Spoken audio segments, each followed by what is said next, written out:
বিশ্বকাপ হারা লুইসেলে এবার ট্রফি এমবাপের। ইন্টারকন্টিনেন্টাল কাপ জয় রিয়ালের। 2022 সালে লুইস স্টেডিয়ামে বিশ্বকাপ ফাইনালে হেরে যায় ফ্রান্স। এবার সেই স্টেডিয়ামে ইন্টারকন্টিনেন্টাল কাপ জিতল রিয়াল মাদ্রিদ।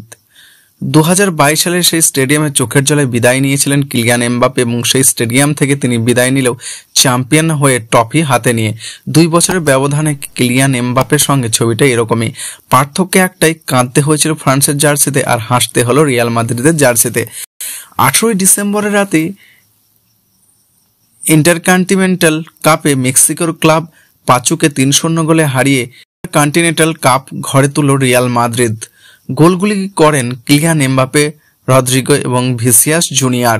2022 সালে 18 ডিসেম্বর কাতারের এই লুইস স্টেডিয়ামে বিশ্বকাপ ফাইনাল খেলতে নেমেছিল ফ্রান্স ও আর্জেন্টিনা। ম্যাচে এমবাপে গোল করলেও দলকে জেতাতে পারেনি, চ্যাম্পিয়ন হয়েছিল আর্জেন্টিনা। এবার সেই একই স্টেডিয়ামে এমবাপে খেললেন, গোল করলেন এবং দলকে জেতালেন।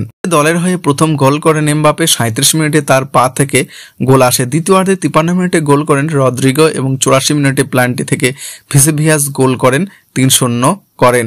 এই ম্যাচে এমবাপের খেলা নিয়ে সংশয় থাকলেও তিনি সেই সংযোগ দিয়ে কাটিয়ে খেলতে নামেন ও সাফল্য পান। 2025 সালের ক্লাব বিশ্বকাপে আয়োজন করেছে ফিফা, সেই কারণে এবার তারা ইন্টারকন্টিনেন্টাল কাপ আয়োজন করেছে ফিফার অধীনে থাকা মোট 6টি কনফেডারেশনের চ্যাম্পিয়নকে নিয়ে এবং ইন্টারকন্টিনেন্টাল কাপ আয়োজন করা হয়, সেটা জিতল রিয়াল মাদ্রিদ।